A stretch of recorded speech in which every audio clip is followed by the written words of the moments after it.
ni mtu wa mwili, tumuombe aje ambadilishe Mungu. Tukaomba Mungu mkumbuke missionary, mbadilishe mtu wa roho, kwa tuko na hamu sana kupata mzungu. Tukijua mzungu akifika, mateso yetu yatakwisha, tutajenga majengo, tutakuwa na magari. Alikuwa ni mawazo yetu haya. Ni kweli kaba alipofika missionary, kile ambacho kilifanyika,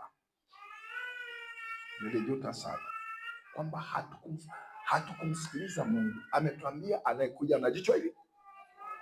Hatukushituka kwamba Mungu sasa tufanye nini? Tumzuie asije ama aje? Tukakazana aje, maana kija umasikini kwa heri. Atajenga majengo, tutakuwa na magari, tuko watu. Aje. Mungu mlete. Mara anasema ameahirisha. Aje. Alikuja kweli. Ingawaje katika mgogoro ule pia ilikuwa ni chuo. Tulijifunza mambo mengi sana. Kabla alipofika akasema nenda kusoma Kiswahili wapi? Nairobi. 93 ilikuwa 93 ya. Tukaanza kupata mafunuo. Wa kwanza ni mke wangu. Aliona shamba la mahindi limekomaa vizuri sana, lakini katikati ya shamba kuna simba, alafu kuna upepo mkali. Akaambiwa shamba ni PCG, simba ni shetani, pepo mkali, kuna jaribu zito linakuja juu ya kanisa. Tulianza kuomba sana, huko wanafunuliwa jaribu zito juu ya kanisa. Tunaomba na kufunga, omba. Anasema linakuja, ombeni sana tawashindia.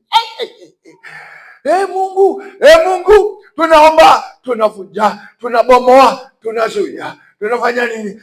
Mungu. Jibu lake linakuja, nitawashindia. Nataka mkumbuke kuna mambo lazima yatoke. Tunapokea upako wa kushinda. Mwishoni wa mwaka 93 wakina mama kweli ndio shikubwa. Sisi kama wanaenda mpaka sasa sijui.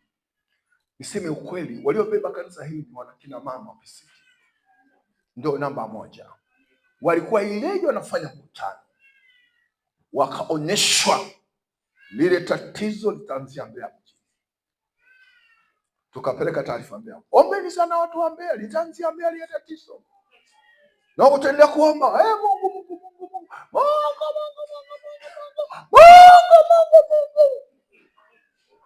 Nakumbuka Januari tarehe 10 nilikuwa naendesha semina kwa Kibete.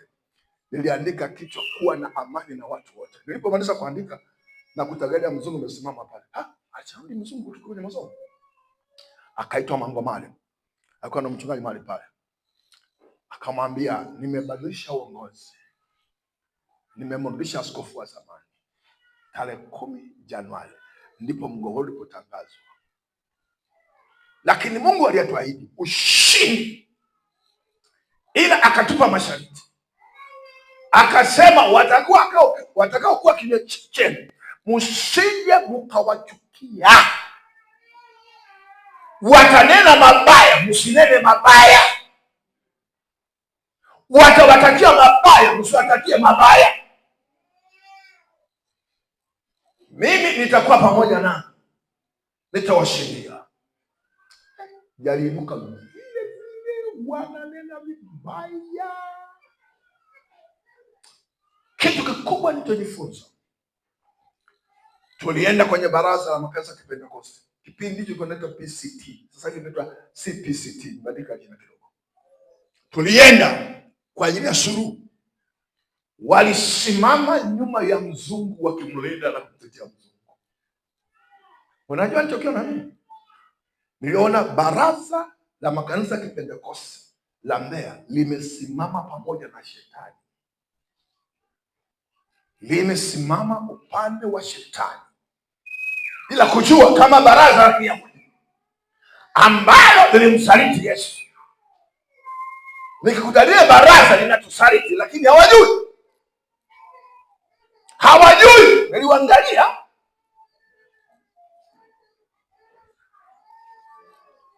huku nikijua kwamba huyu mzungu hatashinda. Tuna neno kutoka kwa Bwana, tulijua mapema kabla kutokea, na hata mwisho wake. Niliwahurumia ile baraza. Matokeo yake, mwisho wake, yule mzungu wa kushinda, kanisa likashinda mgogoro. Ushindi wa kutisha ulikuwa ni hivi. Nakumbuka nilikuwa nimeitwa Nairobi, nikaambia uje Nairobi, amekuja katibu mkuu wa Mkasa duniani. Nikasema tumekumbuka na sisi mwanzo tutengwa. Nikaenda nikaanza kueleza. Kabla sijamaliza, yule mzungu alisimama, alikuja mbele yangu, akapiga magoti, akaweka mdomo kwenye viatu vyangu, akaanza kulia na kutuka, naomba utusamehe kwa niaba ya Marekani, tulikosea. Wakenya walishangaa, wachungaji kwenda nao walishangaa. Kirembe yule mchungaji akasema, wewe askofu wa ajabu sana, tulikushawishi tuondoke Misri, ulikataa kwamba sina neno la kuondoka. Kama kuna mtu anafunua aseme, najua itakwisha kama Mungu. Akasema leo wazungu wanaweka mdomo miguuni, wanalia. Wewe waajabu kweli. Nikasema hakuna kujuta. Watu ambao wanaendelea Roho Mtakatifu hawajuti, daima ni washindi. Kwa hiyo wale wa zamani ni mashahidi kwamba kumtegemea Roho wa Mungu hakuna hasara, ni faida. Yesu akasema sitawaacha. Alijua bila Roho wa Mungu sawa na mtoto yatima, akasema sitawaacha yatima. Tafasiri nyingine nzuri nasema nitamwomba Baba awape mfariji mwingine. Tumepokea faraja za Roho kupita maelezo.